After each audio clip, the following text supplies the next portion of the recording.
It's time for the Douglas Coleman Show. Mr. Smooth and Savvy is joined by guests from all walks of life. From the entertainment industry to authors to political and social commentators. The famous and not so famous. The controversial and the light and fluffy. We have it all. Now, here is Douglas Coleman.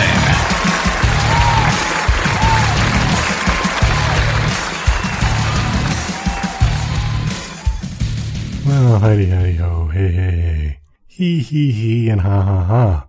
Welcome to the Douglas Coleman Show. It's me, Douglas Coleman. How are ya? Not a lot of time to chit-chat, 2 full interviews, and that's just the way I like it because I never have too much to chit-chat about. So, we've got 2 up today. First one is Neil Fitzsimon of Fitzsimon and Brogan, who are one's the singer and producer, and one is the songwriter and guitar player. Neil is the songwriter and guitar player. We've got 2 tracks off his new album, Big Blue World, and a nice interview. He will be up first, followed by Michael Suski. Michael Suski was a former national champion boxer and a former bodyguard for Donald Trump back in the 90s. So, Neil will be up first, followed by a short commercial break, and then Michael Suski. So as they say, on with the show.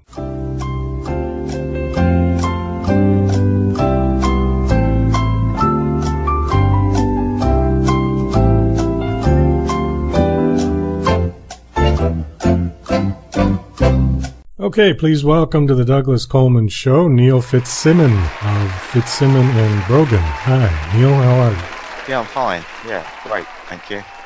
Well, thank you for coming on the show. I appreciate it. You are another one of Michael Stover's, I was going to say children, but one of his clients, one of his, part of his roster. Yeah, we've had that's right. Many of his people on, and the music is always good. So I was happy to have you on.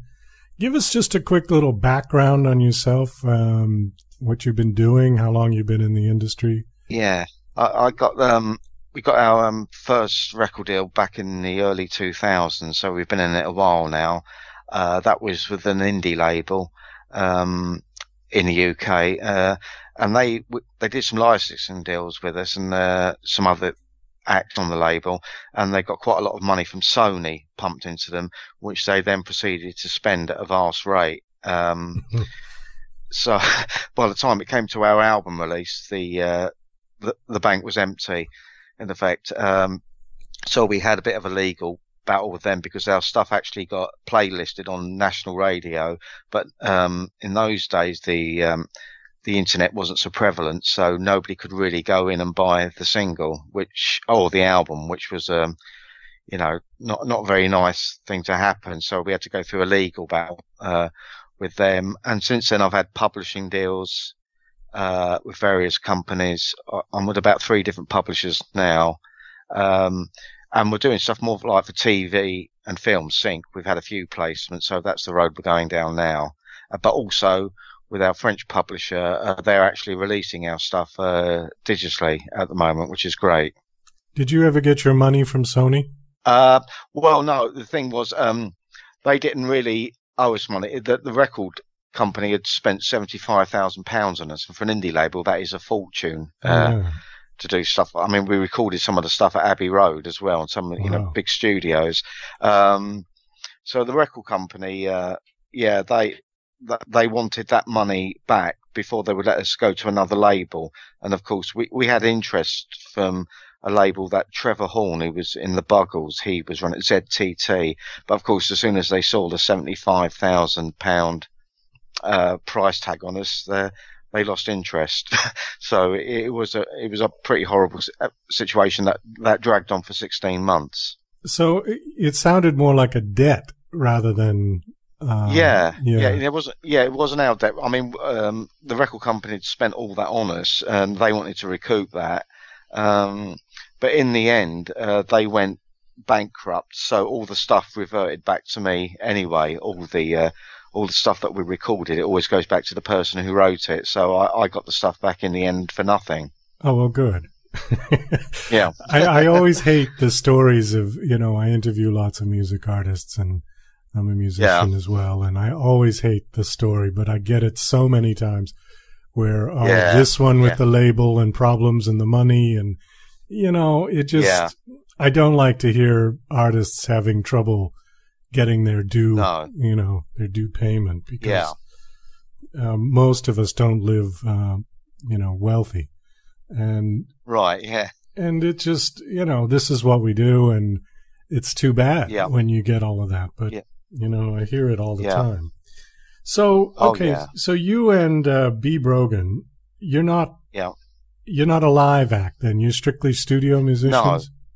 Yeah, studio. Yeah, we did. When we had the record deal, our band was called Pretty Blue Gun, which was like named after a Tom Waits song, because I'm a bit of a Tom Waits fan. And we toured that. We did all the things. We did a national tour with a group called The Commitments, and there was a big film made. We toured with them nationally, and we did all the London gigs and everything like that. So we must have done over a couple of hundred gigs. So yeah, we've done that, and I can't say it was something I ever really enjoyed, because I've always been more into the studio and writing.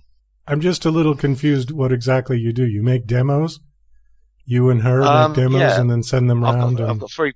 Yeah, I've got three publishers. We've got our own studio, and I will get a brief, like they're looking for a certain type of song for a TV program or film, and then we write to that specification. We've had a few placements, so that's mainly what we do. But then on the other side of it, we've actually we've got a French publisher and record label, WTPL, and they actually they release our stuff digitally as well. So it's quite good. We've got a double-edged sword at the moment. Okay, so you sort of write songs on commission in one sense, and then your music gets put out as well on your French. Yeah, that's right. Yeah. Oh, we do, and we've got two other publishers as well, and I've actually managed to get two of those to link up now, because it was coming to a bit of a choice we had to make, whether we just wanted to get the song pitched to TV or film, or if we wanted a digital download on it, a release on it. And I managed to get two publishers to hook up with each other, and they've now done a sub-publishing deal, so I don't have to make that decision anymore. I can give it to both. And then one will do one with it, and the other one will do the other side of it. If you write a song for a TV program or a movie or something like that, is it exclusive to them? In other words, you sort of sell it to them, and then you can't use it anywhere else, and nobody else can use it? Yeah, it's published by them, so I can't give it to anybody else. They're the people that are pitching it. Yeah, and it becomes like they get a percentage of any royalties I would make out of that song, So essentially they own it, but you get money back because you're the writer. Yeah, that's right. The split is in my favour. Yeah. I think it's 70-30 in my favour, and I think I've got one at 80-20 as well. So, well, as I remember, the songwriters get 50% right off the top, and then the performers get negotiable. Yeah, it's fairly that's right, industry standard that the songwriter gets 50%. Yeah, with I think with publishers you can negotiate, because I negotiated and they offered me the first deal they offered me was 60-40 in my favour, and I said no to that, and they went for 70-30. So you can negotiate with them, but I must admit, when I got my first ever record deal and publishing deal, I was just so delighted. I would have given them anything, which was absolutely ridiculous in hindsight. But I think there are certain companies that do prey on that, because it is like the holy grail for musicians to get actually signed by a company. And then hopefully they do something with your song. Yeah, I think what a lot of people don't realise is that when they do get signed, that's when all the problems start. It's the songs that you've written and you've had your life to write, really, they suddenly become a product. I went to a meeting that they had with different distributors and everything like that, the record company I was introduced to, and they were just talking like a product, and this could be done. And I thought, they made some choices for songs of mine to put on the album that we did, and I wasn't that happy with them, but as they said, they wanted to do them because they thought they could sell. So you have to get used to that other people are making decisions on your behalf. Do you have a manager? No, apart from Michael is looking after all of our of our stuff now, but we've had managers in the past, and as such, with an act like ours, if you call it an act, like a studio, but we don't really need that. We've had them in the past, and we've had some experiences that have not been that great. Well, it was interesting that you brought that up, that you went in and did the negotiating for yourself, because a lot of artists don't do well on the business side. They're brilliant in the studio, they're brilliant singing or writing or whatever they do.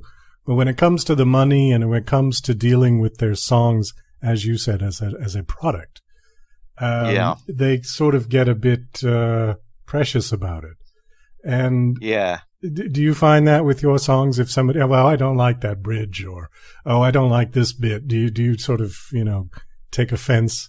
We've worked with quite a few producers now, and we still work with Pat Collier, who produced that Katrina and the Waves track, Walking on Sunshine, which was a big song. Hit. And we still work with him, and we've worked with him on previous stuff we've done. I think you have to get over that quickly, because Pat is great. I mean, I really love I was a fan of his before we ever got signed, and I asked to work with him, and it was great when you actually end up working with somebody that you've always admired. But he is brutally honest. For instance, he came to a rehearsal we were doing once when we were in Pretty Blue Gun, and we played him a track that we were thinking of recording on the album, and he just shook his head, said, "No, what's next?" And then we went on to the next song, and he really loved that. But when he said that, he just dismissed that song. I could feel like my face reddening and everything. But you do have to get used to A&R men and producers saying basically they don't like that, and what else have you got? And it's just something but when you first start, it is, it's a thing you've got to overcome. Well, because it becomes like your baby, isn't it? Yeah. And if somebody insults your baby, you get rather pissed off about it. That's right. Yeah, that's right. Yeah, because we've had that. I mean, I've sent them in songs, and they've said, take for instance this single, Big Blue World, the one that's is out now. That's taken from the album of the same name, which is out on Friday. We really like that song. We did a recording of it, and for some reason, our guitarist, it was another guitarist, we changed the arrangement on it because he thought we could do a better arrangement on that, and we sent that to the record company, and they said, no, we don't think that's a single at all, because they wanted a single.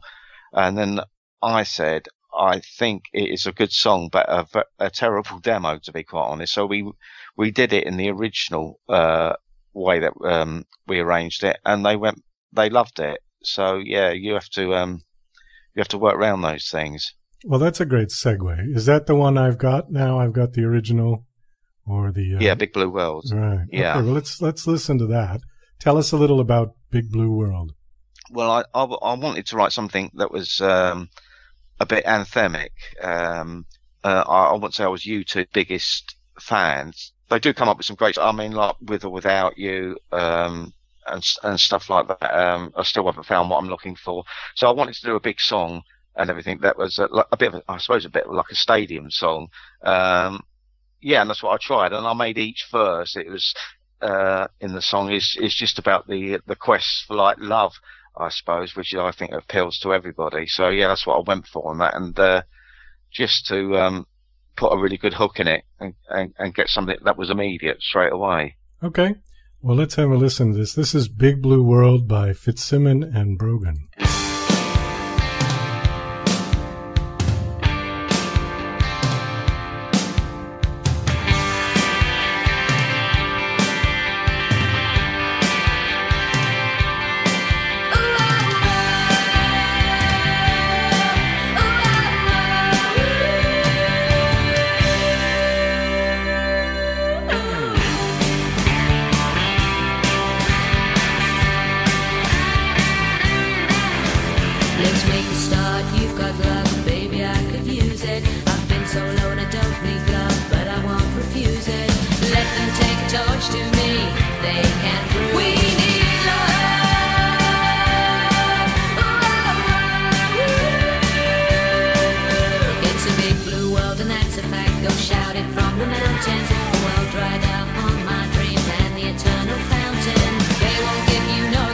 It's on you, they're counting.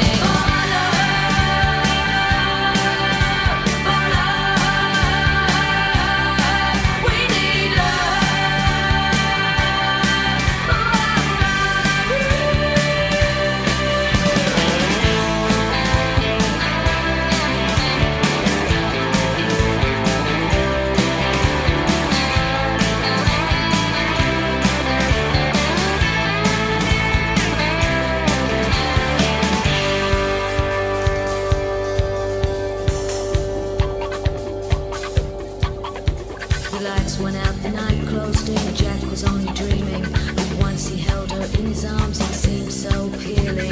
Don't be shy, tell her why I've got this feeling. You need love.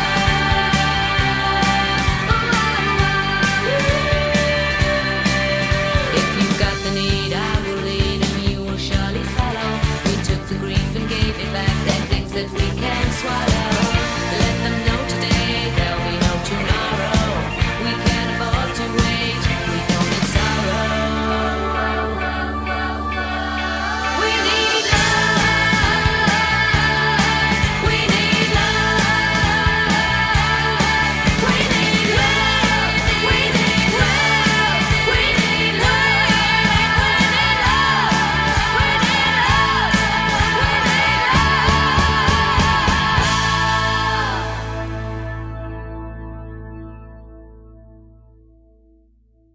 Yeah, yeah. That's one of those tracks that if you're not awake in the morning and you get in the car, you put that one on loud, and by the end of the track, you're wide awake. That's great. Nice. Yeah. All right. Thank you. Yeah, very nice. It's got a big sound. Yeah, you're right. Big guitar. Yeah. And nice vocals. She sounds like somebody, but I can't quite place it. She sort of sounds like a lot of people. Yeah. A lot of people say Kirsty MacColl or Stevie Nicks. She gets quite a lot as well. Yeah, or I was going to say Chrissy Hines of the Pretenders, maybe. Oh, yeah. Yeah, I love them. Yeah. Yeah, there's kind of like a whole bunch of different sounds in there. But yeah, that's right, nice. yeah. So, how long have you two been together as a team? Yeah, I mean, we met back at, it was about like 2000. We've been to, B answered an advert for female singers, and I thought her voice was great. She sent me some stuff, and then I phoned her and said, I think it's really good. Come for the audition, because we had about 15 girls turning up for it. And she said, no, I can't because I'm too scared. So I said to her, don't be ridiculous. So what I said, come round to see me first, and then you can go through this song that we're going to be doing at the audition. They had one song. I can't remember what it was now. I think it was a Madonna track, Live to Tell by Madonna. I think we were just doing that for them to sing to that. And so she came round, and then on the day, I mean, she was by far the best. We took on two girl singers, but Trudy, we took on as like the lead vocalist, and the other girl liked to do the backing vocals. And then we were together in like the band as such for about a couple of years, and then we started going out together, and we've been together ever since. Oh, so she's your girlfriend then? Yeah. Oh, yeah. Okay. So that's, and I've got, we've now got our own studio, at home, and B has learned all the technical stuff. I am just absolutely hopeless with that. So basically, I write the stuff, and then when it comes to recording it, she engineers it, and then we send that to Pat Collier, who then mixes it for us. He produced Big Blue World. He actually produced the whole track of that. Well, just as a technical side note, what sort of equipment are you using to record? We use Cubase. I know that. Right. And I don't know a lot else, to be quite honest.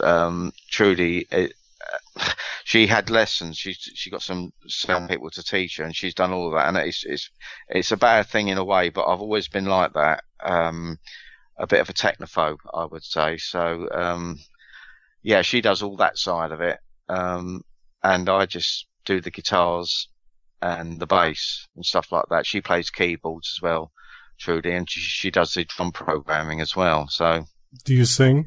I did sing in the first band I was ever in, but I didn't find it that easy. My voice wasn't that great. I mean, I tried to emulate Elvis Costello. I'm a big fan of. Oh, yeah.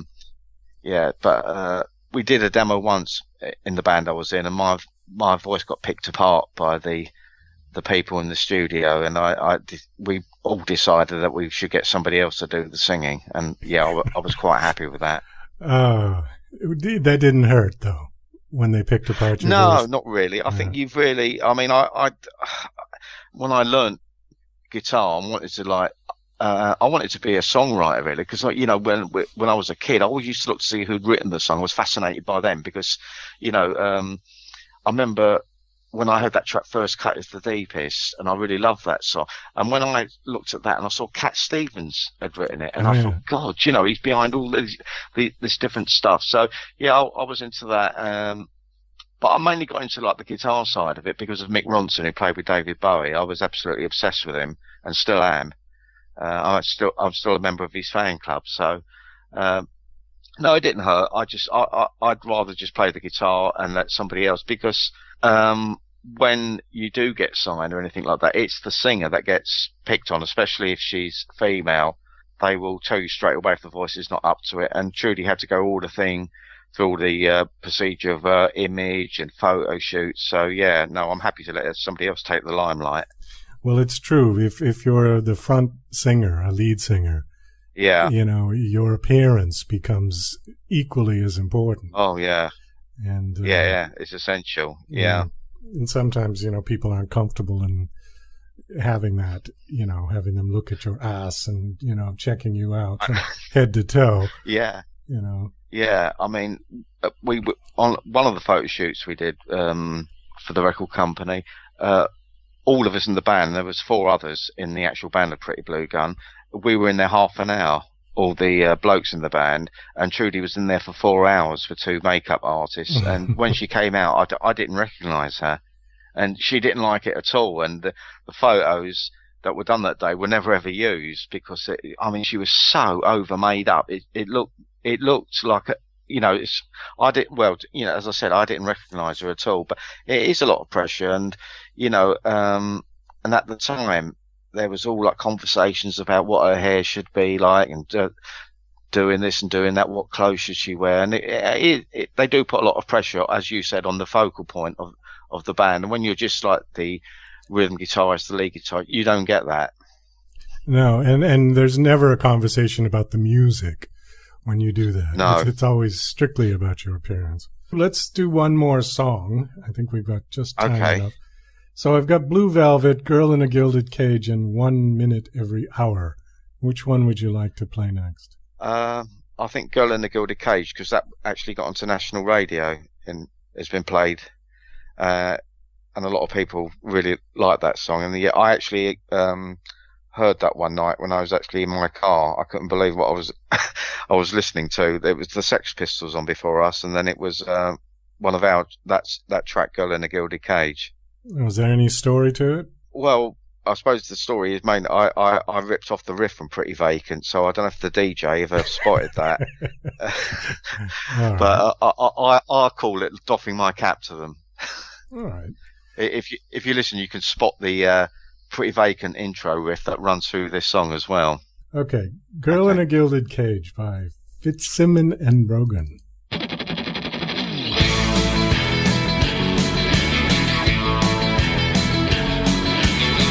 Got your looks, but that won't last long.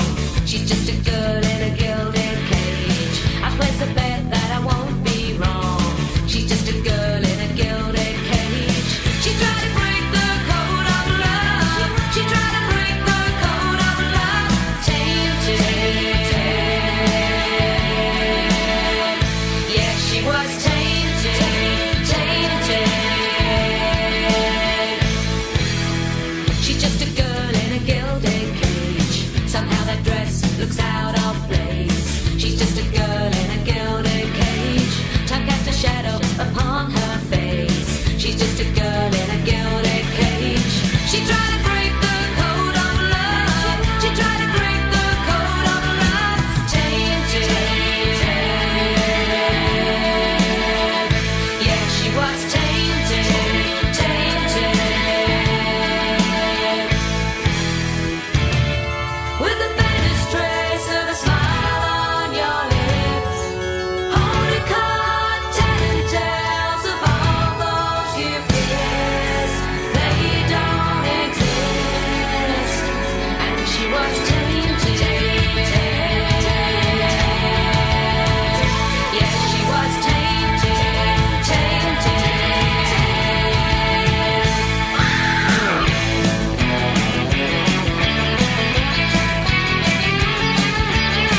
She's just a girl in a gilded cage. She's just a girl in a gilded cage.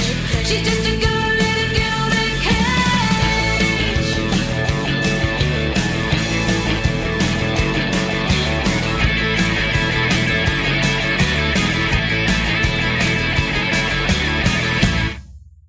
Oh, nice. I like the guitar work. What was that effect you used in the little solo in the middle? It was sort of an odd sound that I'd never heard before. Yeah, it is. I think I used the a Mick Ronson overdrive pedal on that, a Rono sound, which I paid about almost £200 for. Okay. They build them in Barcelona now. So, yeah, and I had to tell me that it was definitely worth it, that I needed one, and she actually fell for it. No, she was good about it, and she said, well, if you need it, get it. Yeah, but I think it's got a really nice sound to it. Well, it's unique because when you did that little solo, I thought, oh, well, what is that? You know, I mean, it caught my attention. And Yeah, I'd never yeah. quite heard that effect before. So, very nice. This one had the Go-Go's. Yeah, I love the Go-Go's. Yeah, that's what sort of came to it's mind like, with this Our song. Lips Are Sealed, all that Our stuff. Lips I Are really Sealed, love that. Yeah, kind of in that, sort of tone. Yeah, and the Bangles as well. I was And really the into the Bangles, Bangles. yeah. I really liked all that guitar pop. Yeah. Oh, very nice. So this Thanks. album is called Big Blue World. It's coming out in June, and any day this month. Yeah, it's on this Friday, the 22nd. The single came out today, Oh, okay, Big Blue good. World, and the album, Big Blue World, is out on Friday. And we've got another album coming out in October, again produced by Pat Collier. Okay, and this is available on all the usual outlets, Amazon and all of them, Spotify, all right that. across the board. Yeah.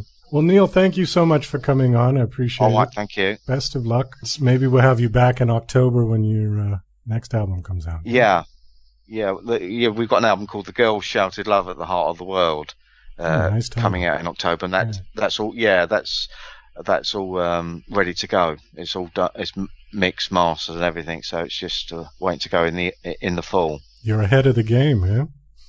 That's right. Yeah. That's the way to be. All right, Neil. Take care. Thanks a lot. Okay. All right. Well, thank you then. You're listening to Mr. Smooth and Savvy right here on the Douglas Coleman Show. We'll be right back after these commercial messages. Tired of living in a culture of lies, fake news, and alternative facts?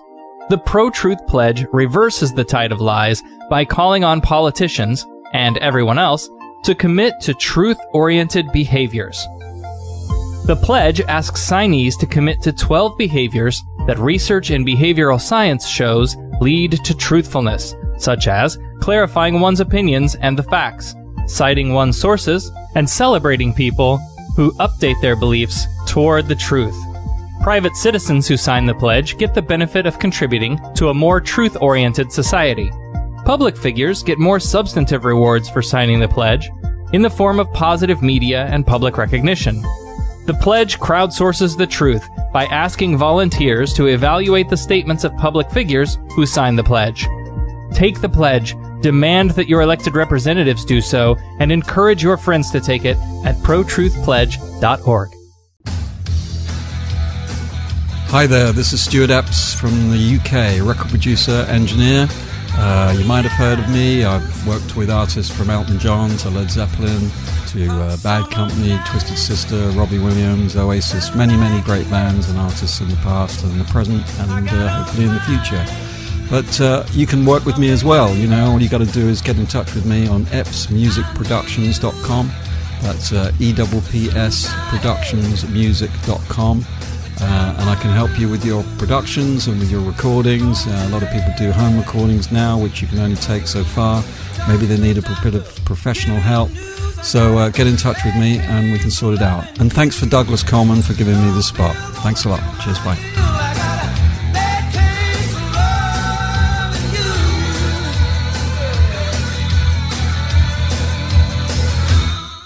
Okay, please welcome to the Douglas Coleman Show, Mike Suski. Hi, Mike. How are you? I'm doing great, thank you. How are you doing? Doing fine. Thank you for coming on the show. I was really intrigued by your bio when your publicist sent it to me, and I really wanted to get you on the show and find out about your life. Your life, according to this bio, was pretty interesting, pretty amazing. Highs and lows. I had the life. You had real life, yeah, from one end to the other. Why don't you just tell people basically what you did and where you got to this point, and then we'll talk about your book and anything else that comes up. But just give us your kind of quick backstory so people know who you are. You want me to tell my accomplishments or how I got into boxing? Or Well, okay. That's a big story there. Well, all right, let's break it down a little bit. Let's start with boxing. You were boxing all through high school? Well, what happened was in 8th grade, I got in a fight with a black belt in first hour gym class. and he gave me a big black eye. And I was a real tough kid, I was a class tough guy. And he gave me a black eye. And then that made me realize I didn't want to fight. So then I got into boxing. And the first year I started boxing, I won a national title. And then by high school, I was a junior in high school, I made the U.S. boxing team. Wow. And I got into boxing all under the aspect of getting revenge on that black belt, right? I was going to beat up that black belt. And I progressed so quickly in boxing that I blew right by that. I never beat him up. He was a nice kid. And never give me no static after that. And I never, he got me into boxing, and I never beat him up. So probably should have thanked him after that. Yeah, we're friends on Facebook. I talk to him every now and again. He's a nice guy. On your bio, it says that you went on to win a national title with Muhammad Ali sitting in the ring, or ringside. What year was that? That was in 1990 at the Hoosier Dome, and Ali's the reason why I was born. Muhammad Ali, my dad loved Ali, and then my dad had 3 girls all a year apart, and he wanted a boy. And after 3 girls, he's like, "Forget this, man." And then Ali had three girls, and then finally had a boy. Then my dad, 4 years after they stopped trying to have a boy, my dad saw that and said to my mom, "Why don't we try having a boy? Ali beat the odds." And then so they had me. And then after that, like I said, 19 years later, me and my dad got to sit with Ali and shake his hand, pat him on the back, and he acted like he was going to hit me. And he's a great guy. Ali was the best. And he signed. I have it all on video. He signed my belt, and got that belt today hanging on the wall of my house, and with the autograph. And yeah, it was one of the greatest moments of my life, without a doubt. Well, that's great. So, how long did you box? Well, I fought amateur from 1986 to 1994. No, 93. 93, and then I fought pro from 94 to 97. And while you were doing the boxing, you were also, I guess the nice way to put it would be partying as heavy as you were working? Oh, yeah, I was, yeah. We were the kings. I grew up with these guys, Jake the Snake and Willie Wilson. And we were real tough. I was on the U.S. boxing team, right? I knew how to fight. I grew up wrestling, so I was really good at beating people up. And these other 2 guys, Jake the Snake and Willie Wilson, they didn't have that luxury, but they would, you wouldn't believe it, we'd get in trouble. And them guys, they'd knock people out like you wouldn't believe. I mean, they were just like, I was always amazed how tough my friends were. We grew up kind of tough. It was real nice where I grew up, but it's still General Motors and it's a suburb of Flint. So we had that grit, and we all liked to cause trouble and fight for whatever reason. Well, how did you manage to keep in shape and then going out partying at the same time? Boxing always superseded me getting drunk. If I had time to go out and party and get drunk, I'd do it. But when it come time to dry out, I always put boxing first, and I always trained a lot. I took up one of the biggest things is in high school, I ran track and cross country to stay in shape. So that's the biggest thing right there. And so that forced me to run. And I was always competitive, so I won some medals in cross country and track. Like I said, I was a terrible runner, but I was always real competitive, and I always, I did it 110%. If I was going to do it, I was going to do it all the way. Okay, so after the boxing, then is that about the point that you started to really go downhill? Tell us a little bit about that point in your life? I was real good. I learned real quick, and I was real good. So a lot of the world champions, I couldn't even tell you how many world champions I've been in the ring with. I know 3 heavyweight world champs. I used to be David Tua's main sparring partner, heavyweight world champ. Chris Bird, heavyweight world champ. James Lights Out Tony, Hall of Fame fighter. When I was 20 years old, I was his main sparring partner, and I've only been boxing 5 years. This guy's pound for pound best. I'm still an amateur training for the Olympics, and I was his main sparring partner. James Lights Out Tony, and you're gonna get hit, So I got hit a lot, and when you get hit a lot, you're gonna have brain damage, and you're gonna incur damage on your brain for sure. And so, unlike most amateur fighters, I was in there day in, day out, and I was going to war with some of the greatest fighters, Hall of Famers. Dwight Muhammad Ali, Hall of Famer. He was in my camp one time, my sparring partner. So anyway, I got hit a lot, and I drink a lot, and I had some concussions from bar fights. I had at least I had at least a dozen concussions over the years. And that was a big problem. Depression and concussions back then wasn't on the radar. Nobody even talked about them. And so I'm a young kid, like in the 88 Olympic trials. I made the 88 Olympic trial nationals on the Eastern Nationals, right? So I'm representing Michigan in the Olympic trials. And I got a concussion sparring with the Bird Boys. They all were, world champions. And Chris Bird made the Olympics. But anyways, and then Tim Littles, he's an Olympic alternate and a world champion too. And so I was always getting hit. And the first time it was real bad was the 88 Olympic trials. I'm fighting in the Eastern Nationals, and I didn't want to go because I was so depressed. And I was really confused because, I'm on the Michigan Olympic team. I'm going to the Nationals, and I could care less about it. I was so depressed from the concussions. But yet it wasn't, that's one of the post-symptoms of a concussion is depression. And I had no idea about that. And I'm sitting there crying, because I was getting ripped sparring. I'd spar with the Bird Boys, and they were just ripping me. They were just beating the crap out of me sparring. And, just a week before, I was, in the ring with them guys going toe-to-toe, and nobody was getting over on me. Within weeks, I'm getting ripped by them guys, and I didn't want to go, and I sat with my dad, and I was so frustrated and upset. I was just, bawling, crying with my dad, and he talked me into going, and he just said, do the best you can, but yeah, that was real hard, over the years, and so I was a warrior, and I took a lot of lumps. How many times did you get your nose broken? At least a dozen. I was always pushing it back over. Oh my God! You go back in the dressing room and get in the mirror, and I was so good at I learned setting my nose. I was so good. And I used to go out to the Olympic Center all the time at the Nationals and all that. Guys I wouldn't even know would come up to me and say, "Hey, Suski, put my nose back over." I was setting other people's noses. Is it true it hurts more to reset it than it does when it gets broken in the first place? Well, in the ring, you really don't feel it. Yeah.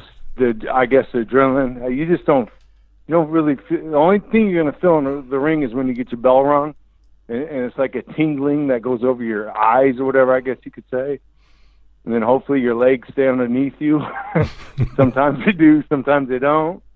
And yeah, but I don't know. I would say setting it definitely is more painful because you're more aware of the pain and you weren't preoccupied trying to not get knocked out. Right. Well, I think that's very true because when you get hit in the nose, you're not expecting it. But when they're setting it, you know damn well what's coming. So it's... Oh, yeah. Yeah, it's like the surprise factor is gone. And I'm curious, what's the most you ever made in a single fight? No, not much. Couple grand. Oh, okay. I was ranked 10th in the world too. But I was getting per diem. I guess I was getting monthly checks from my promoter, so that was good. And then it was all tax-free money too. They put it down as a loan, and then so I make a couple grand a fight if I was lucky. Not much, but that was enough for me to live large, man. Because my parents had a great big house, and my dad built a gym on the back of my bedroom. And oh, nice! Yeah. So I had it made, and I really didn't need much money at all. to live the way, I had the life, man. I was flying all over. I could go anywhere I wanted on a drop of a dime. So that was just party money. Yeah, it was all, a couple grand a month cash money, and sometimes it's more than that. I could have $5,000 cash on me, and I'd just blow it all. I had a lot of fun. I had a very beautiful, she did some swimsuit modeling girlfriend down in West Palm Beach, and I'd fly down and stay with her all the time. She had a nice sports car and a condo, and we had a lot of fun. So how did you meet Donald Trump? Well, yeah, I could have met him. I was Jackie Kalin. She's one of the biggest promoters in boxing. She's a promoter for James Lightout Tony. And back in the 90s, she was one of the big shots. So I was James Tony's main sparring partner, and he had a big fight out on the East Coast. And so I was in Atlantic City, and I had my own suite, and they put me up in there.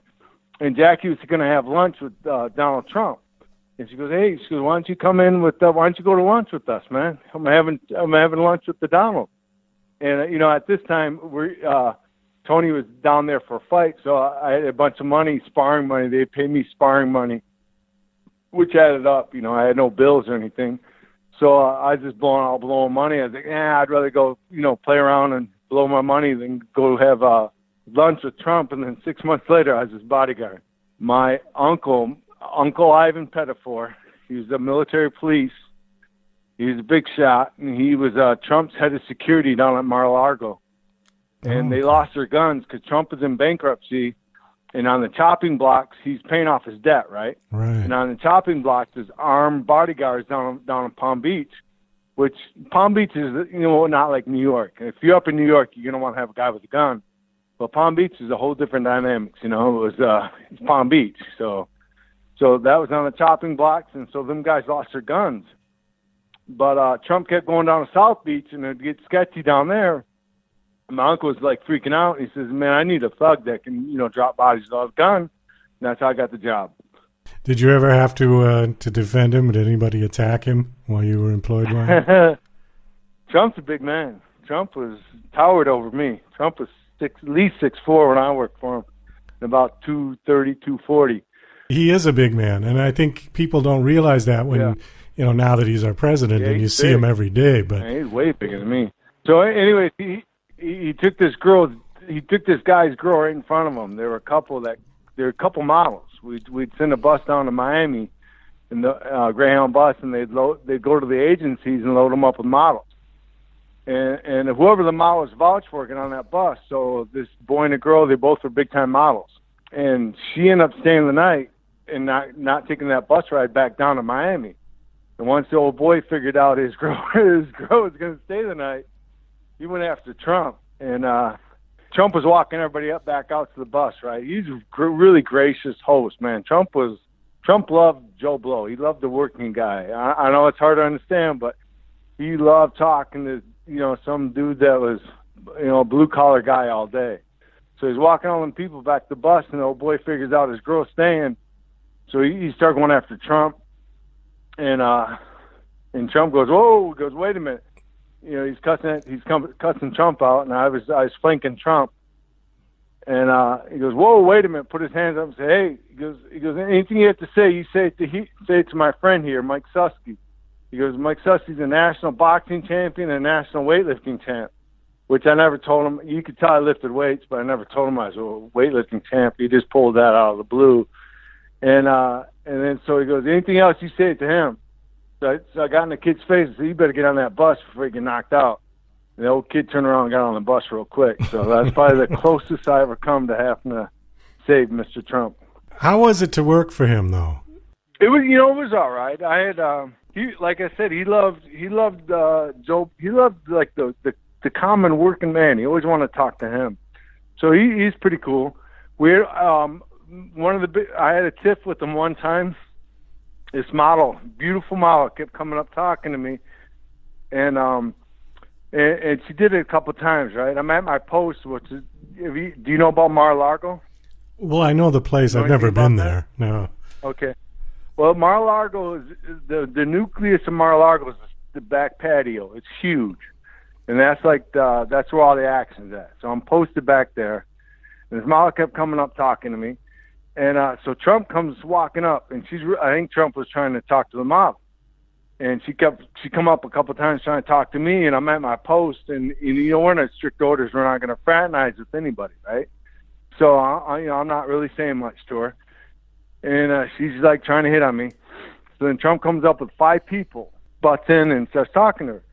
So then he makes a big deal of getting everybody's drinks, and they have a wait staff. They got waiters and butlers all over the place, and he's making a big deal of getting these people drinks, right? There's about 5 of them. And then so then he turns to me. I'm security. I'm a bodyguard. He turns to me and says, "Mike, please go get my guests their drinks." I was like, "Oh, he just punked me out bad, man." I glared at Trump. The guy's gonna kill him, man. I glared at him. I just took off. The patio's huge, so I just walked around the kitchen area and I went back to my post. And by that time, nobody was back there, and so I didn't get no drinks. And Mr. Trump never said nothing about me getting no drinks. So other than that, he was a good guy to work for, though. Couldn't say nothing bad about him. He used to buy ringside tickets. I used to fight main event fights down there, and he'd buy ringside tickets to my fights, and we always talked about boxing, and that was the only tip I ever had with him. How long did you work for him? Just 1 year. I was young, man. I started when I was 20, and I worked 1 year for him. And I went back up to Michigan. My father got me a good pro contract back up in Michigan.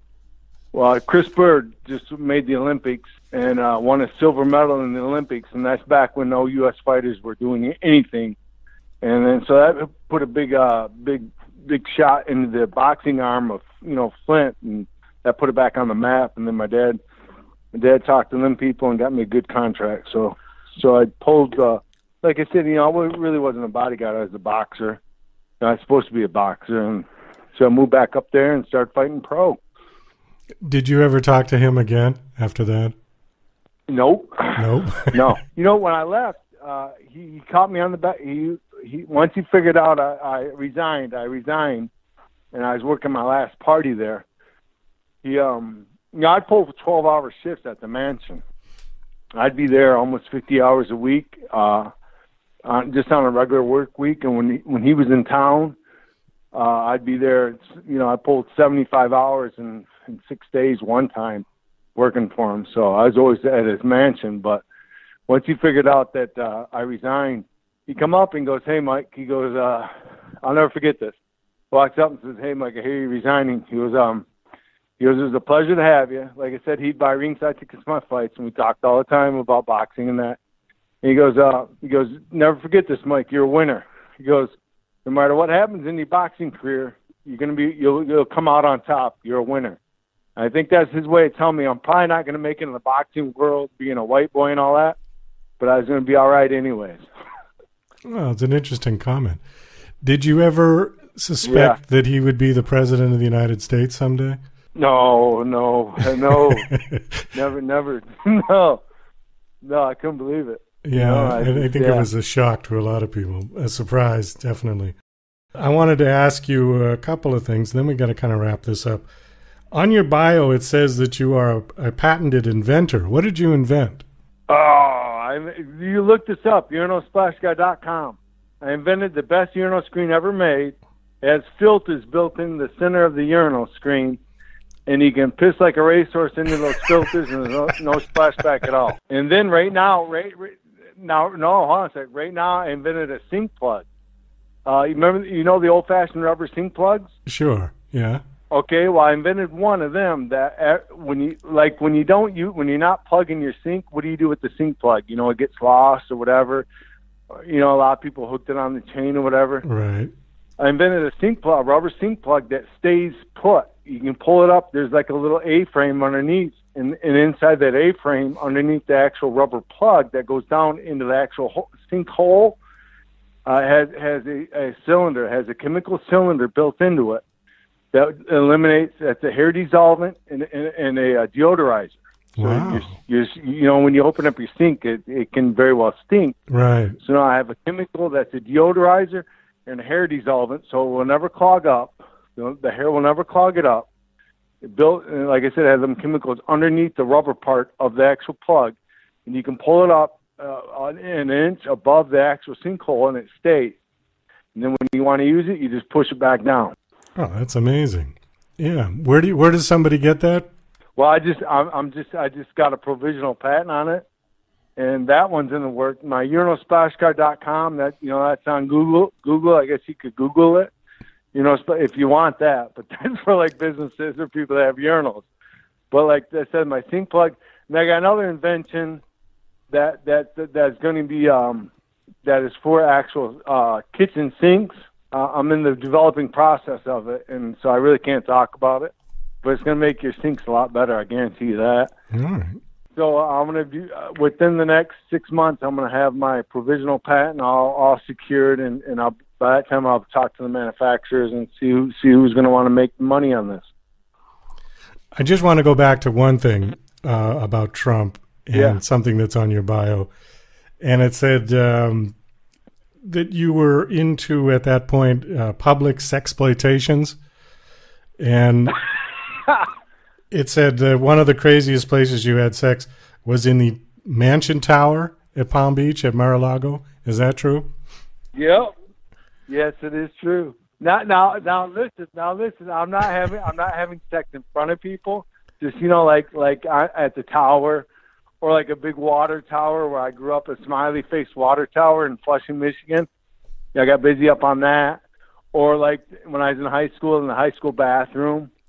I'd get busy in there during school and stuff like that. Not in front of people, just like in public places, Okay, but there was no audience, right? There was no audience watching you. No. And the thing was, so a lot of my friends in high school went on and played college baseball, college sports. One of my best friends was on the U.S. karate team in high school. I was on the U.S. boxing team in high school. And we're very competitive. So you're always constantly thinking, where'd be the craziest place? And so in high school, I guess the bathroom, that was number one on the list. I got busy during school in the bathroom. That's how we lived, though. I mean, we were just crazy. It was just insane. Did Mr. Trump find out that you were having sex in his tower? Not that. No, he would have been mad. Trump didn't go for that stuff. No, Trump reads about that. He's going to be pissed at me. My book, I wrote a book, Small Town Boxer, and all these stories are in my book. I have countless stories. One of the reasons why I moved away and I took that pro contract back up in Michigan was I pulled a gun on a cop. Me and the cop got into it, and I drew down on a cop. And then I almost thought about shooting him. And I come real close to shooting that cop, and then after that, I was like, man, I need to get out of here, because my life, that's how crazy my life was getting down in Florida. Florida was nuts, man. It was like the Wild West. It was insane back in the early 90s. And so, it's all right about all these stories. It was just countless stories about that. Did you have to go to jail for that, for pulling a gun on a cop? No, I never got caught. He was off duty. He's probably going home after his work day, after his shift, and he come at me with a nightstick in a traffic altercation, and I went at him. I went at him fearlessly, so he knew I knew what I was doing, right? So then he got out of his car with the nightstick, and then he's popping off. He's whatever PD, Palm Beach PD, whatever. He's identifying himself, but he ain't no badge showing, and so he chased me back to my car. With this nightstick, and I was going to work, and I had a state trooper uniform on, and I grabbed my gun. The gun was on the seat. And I grabbed my gun, and I wasn't supposed to have a gun at work, but I would always take one, and I held it up. I pointed at his face and said, "I'm gonna I'm gonna shoot you in your face," and I had some extra words in there, and then so he told me he's Palm Beach PD, whatever, and I'm like going, I don't care who you are. You coming at me with a nightstick? So I'm gonna kill you. And then I drove to work, and then so when I worked for Trump, we'd hire out the Palm Beach PD, and I was like freaking out, thinking he might have been on one of those squads that we'd have do perimeter security at Trump's mansion during the parties, and he'd probably know who exactly I was, and I was like freaking out, thinking they're going to send a black and white over to Trump's mansion to mess with me about what happened. But then I got thinking about it. I'm pulling a 12-hour shift, and by the end of my shift, I'm like going, he'd be just as much trouble as me coming at me with that's a deadly weapon, a nightstick, and a traffic altercation. So I concluded that he'd probably just get in as much trouble as I would. So nothing ever come of it. But the fact that I literally thought about shooting him in the face, I said, man, I need to get out of here. Because, that just wasn't me. My life was really crazy. I write about it in my book. I had to, I was just like, that was like an average weekend for my life, how I was living it down in Palm Beach. Was that the breaking point, or one of the breaking points for you? Yeah, well, that was one of the breaking points. And then my dad got hurt at work.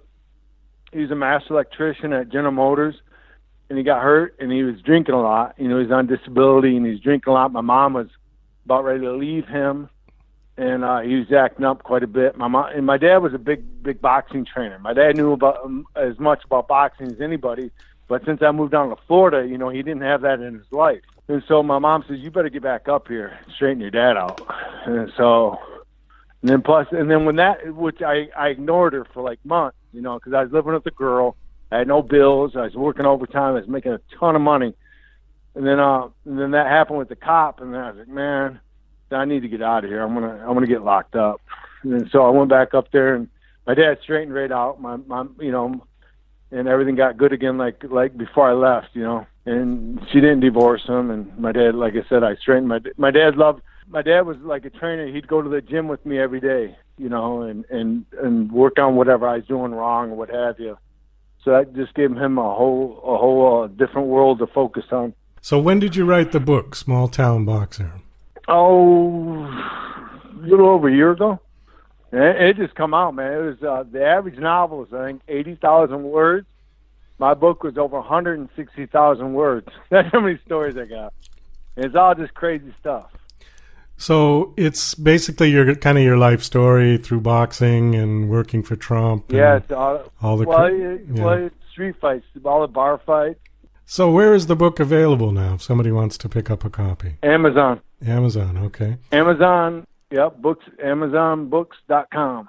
All right. How's the book doing? It's doing all right. I mean, I self-publish it, so I'm definitely not getting rich, but I'm selling them. All right, well, that's good. It's a trickle. Yep. Well, Mike, we got to wrap this up. It was been real interesting talking to you. Thank you for coming on the show. Great talking to you. All right, take care. All right, have a good day. Well, that's about all the time we've got for the show today. I want to thank my special guests, Neil Fitzsimon and Michael Suski.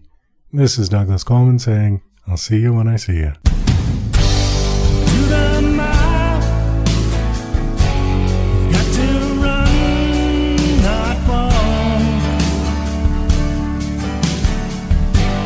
Give us